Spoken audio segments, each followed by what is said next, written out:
शिवा अखिल भारतीय वीरशैव लिंगायत युवक संघटना कर्मचारी महासंघ व महिला आघाडी नाशिक यांच्या वतीने महात्मा बसवेश्वर यांची 895वी जयंती पंचवटी येथील अमृतधाम परिसरातील महात्मा बसवेश्वर चौक येथे साजरी करण्यात आली। कार्यक्रमाची सुरुवात भाजपा शहराध्यक्ष सुनील रघुनाथ केदार, उपमहापौर विलासअण्णा शिंदे यांच्या हस्ते महात्मा बसवेश्वर यांच्या प्रतिमेचं पूजन करून करण्यात आली। यावेळी प्रमुख मान्यवरांमध्ये भाजपा शहराध्यक्ष सुनीलजी केदार, उपमहापौर विलासअण्णा शिंदे, नगरसेविका प्रियंका माने, धनंजय माने, जुईताई शिंदे, ऐश्वर्याताई जेजुरकर लाड, सुरेश खेताडे, सौ चंद्रकलाताई धुमाळ, दिगंबर धुमाळ, माजी प्राचार्य प्रमोद हिंगमिरे, प्राचार्य डॉक्टर ज्ञानोबा ठगे, दिलीपजी आहेरे, माजी महापौर गुरमीतजी बग्गा, प्रशांत दिवे आदी मान्यवर उपस्थित होते। कार्यक्रमासाठी उपस्थित सर्व मान्यवरांचा यावेळी आयोजकांच्या वतीनं शाल, श्रीफळ, पुष्पगुच्छ देऊन सत्कार करण्यात आला। स्थायी समितीचे चेअरमन मच्छिंद्र सानप तसेच त्यांच्या सहकारी नगरसेवकांच्या माध्यमातून महात्मा बसवेश्वर चौक अमृतधाम येथे महात्मा बसवेश्वर चौक असं नामफलकही यावेळी करण्यात आलं। कार्यक्रमादरम्यान विविध मान्यवरांनी आपल्या भाषणातून महात्मा बसवेश्वर यांच्या समता, बंधुता, श्रमपूजा आणि सामाजिक परिवर्तनाच्या विचारांवर प्रकाश टाकला। त्यांच्या शिकवणीची आज समाजासाठी मार्गदर्शक असल्याचं सर्व वक्त्यांनी यावेळी आपल्या भाषणातून अधोरेखित केलं। कार्यक्रमासाठी अरुण लत्ते, विकास कारेगावकर, आशिष हिंगमिरे, विलास स्वामी जंगम, योगेश लोहारकर, सुनील कारेगावकर, योगेश वाळेकर, योगेश भुसारे, डॉक्टर अरविंद पाटील, किरण हिंगमिरे, बबन गोरे, संतोष हुकिरे, ॲडव्होकेट बाळासाहेब वाणी, सोनू चौगुले, भरत गुळवे, अशोक वारीकर, उदय हिंगमिरे, दत्तात्रय वाळेकर, बाळासाहेब लोहारकर, उमाकांत गवळी, प्रवीण हिंगमिरे, संतोष प्रमाणे, राजेश हिंगमिरे, शैलेश दुधे, डॉक्टर प्रकाश कबाडे, डॉक्टर साखरे, त्याचबरोबर वीरशैव लिंगायत समाजातील बंधू भगिनींसह नाशिककर नागरिकांनी या कार्यक्रमासाठी मोठ्या संख्येने उपस्थिती दर्शवली।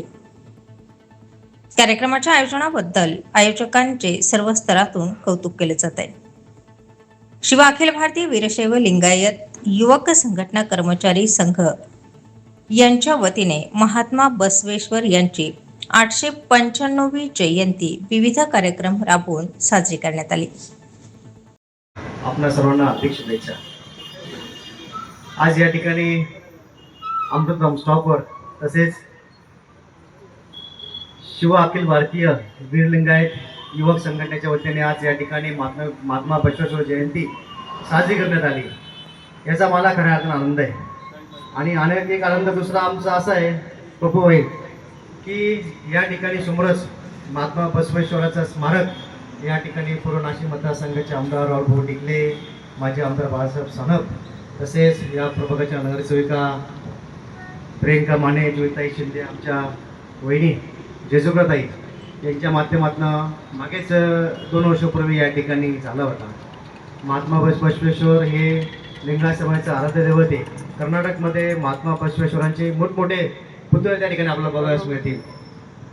आमचे गवळी समाजाचे सर्व मित्र या ठिकाणी उपस्थित आहे। त्यांच्या माध्यमातून राहत असताना महात्मा बसवेश्वरांची माहिती आम्हाला वेळोवेळी मिळायची, परंतु आता अल्प वेळ असल्या कारणाने जास्त वेळ काही सांगू शकत नाही।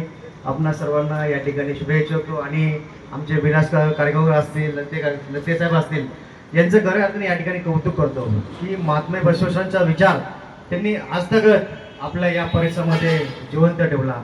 या ठिकाणी आम्हाला बोलवलं, आमचा इथे सन्मान केला, त्याबद्दल आयोजक या ठिकाणी धन्यवाद देतो आणि थांबतो। जय महाराष्ट्र। समाज बांधव, वेगवेगळ्या परिसरातील समाज बांधव, महानगरपालिकेतील नगरसेविका, नगरसेवक सर्व इथे वेळात वेळ काढून आमच्या या कार्यक्रमाला त्यांनी भेट दिली आणि महात्मा बसवेश्वर जयंतीच्या निमित्ताने आपण या ठिकाणी आलात याबद्दल आपल्या सर्वांचे शिवा अखिल भारतीय वीरशैव संघटना कर्मचारी महासंघ, महिला आघाडी यांच्या वतीने आम्ही आभार मानतो। यापुढे असेच सहकार्य आम्हाला आपल्याकडून मिळेल अशी अपेक्षा करतो।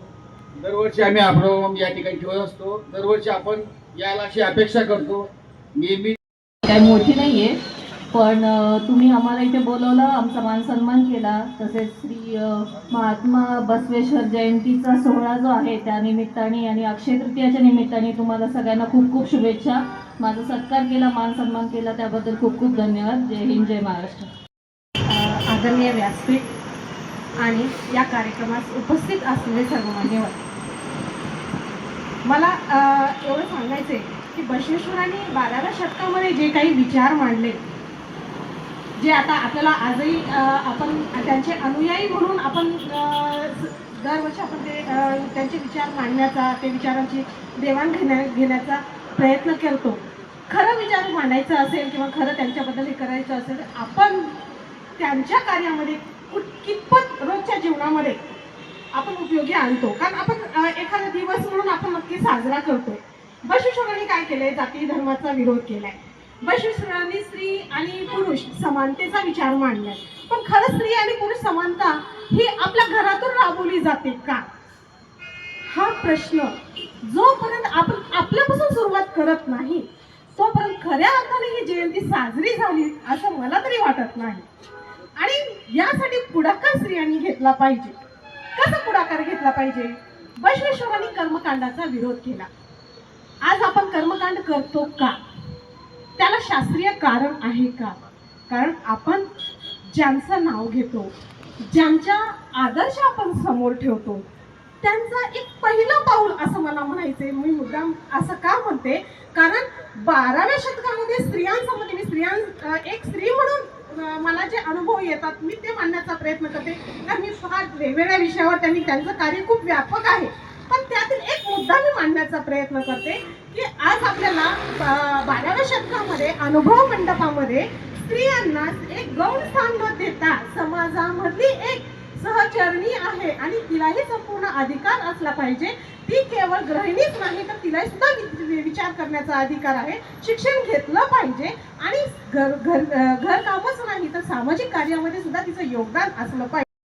तसेच माझ्या भगिनी जुईताई शिंदे असतील, जजूरकरताई असतील, आपले तसेच उपस्थित असलेले आपले खेताडे भाऊ असतील, उपस्थित असलेले प्रत्येक कार्यक्रम आवर्जून घेत असतात दरवर्षी असे आमचे मोठे बंधू विलास भाऊ कारेगावकर असतील, हिंगमिरे भाऊ असतील, उपस्थित असलेले समोर सांगळे दादा असतील, ढगे दादा असतील, चाचकर दादा असतील, श्याम भाऊ पिंपरकर असतील, महाजन काका असतील, सर्वच उपस्थित असलेले बर्वे भाऊ गोरे अण्णा, सर्व ज्येष्ठ श्रेष्ठ लद्देताई असतील, पगार काका असतील, सर्वच माझ्या माता भगिनी ज्येष्ठ श्रेष्ठ सोमासे आप्पा असतील, सर्वच उपस्थित असलेले सन्माननीय व्यासपीठ, आपल्या आज महात्मा बसवेश्वर जयंतीनिमित्त आज मी सर्वांना खूप खूप शुभेच्छा देते. आणि महात्मा बसवेश्वर महाराजांनी कुठलाही जातीभेद न करता सगळ्यांना समानतेचा अधिकार दिला आणि समान कायदा आणि स्त्रियांना शिक्षणाचं चूल आणि मूल फक्त स्त्रियांसाठी होते आणि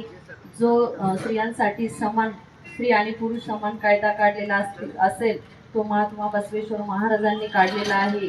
आणि आज या ठिकाणी आपण नाशिक शहरात पूर्ण महाराष्ट्रामध्ये बसवेश्वर महाराज जयंती मोठ्या उत्सवात साजरी करत असतो आणि जयंती सुद्धा आपण पंचवटीतून आपण काढत असतो महाराजांची. खरोखरच आपण सर्व ह्या कार्यक्रमाला आज गेल्या 20 ते 30 वर्षापासून आपण ही जयंती साजरी करत आहोत आणि आपण सगळे उपस्थित राहतात या जयंतीला.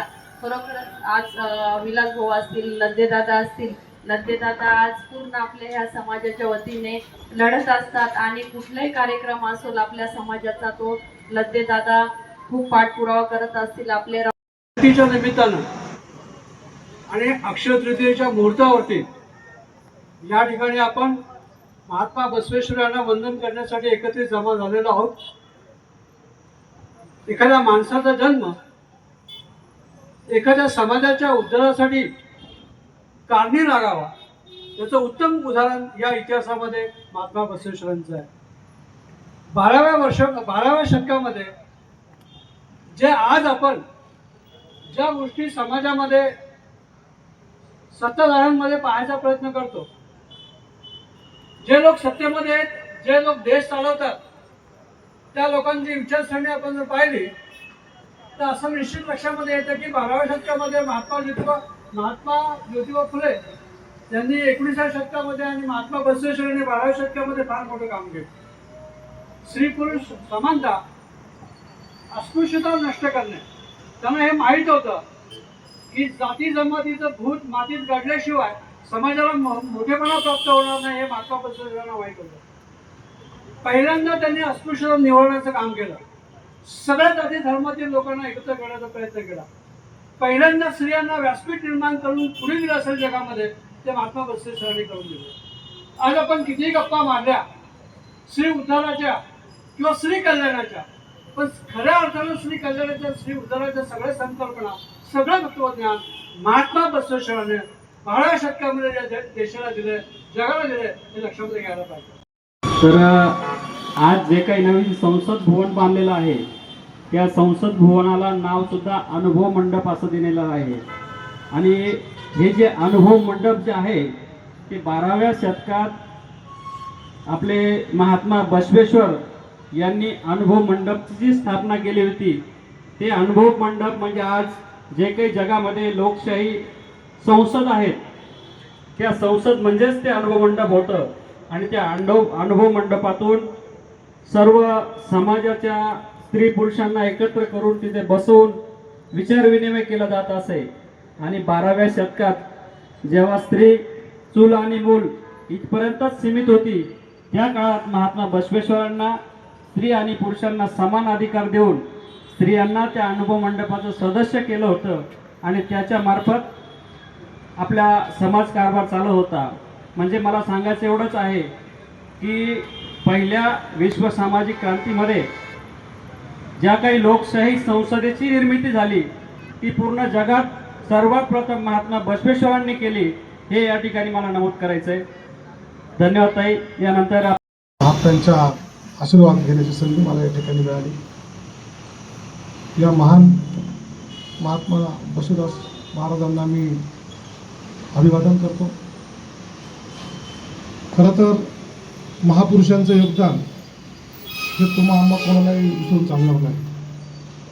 महापुरुषांनी आपला वैयक्तिक स्वार्थ न बघता सामाजिक बांधिलकी जोपासता संपूर्ण समाजाला, देशाला आपण जे जे महापुरुषांचे सण उत्सव साजरे करतो, त्याच्या मागचा हेतूच असा आहे की त्यांनी केलेल्या कार्याचा उजाळा मिळणे आणि त्यांनी दिलेल्या शिकवणीवरती आपण त्यांनी दिलेले जे काही विचार आहे ते विचार आचरणात आणून समाजासाठी आपण आपलं कर्तव्य त्या ठिकाणी करतो. प्रत्येकासाठी, प्रत्येक आपल्या परिवारासाठी, आपल्या स्वतःसाठी आपण सर्वच जण काम, आपला व्यवसाय, नोकरी करत असतो.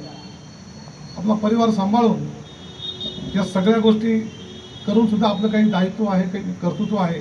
आणि ते म्हणजे या महान जे काही महात्मे आहेत त्यांचा विचार, त्यांचा आदर्श समाजासमोर ठेवणं.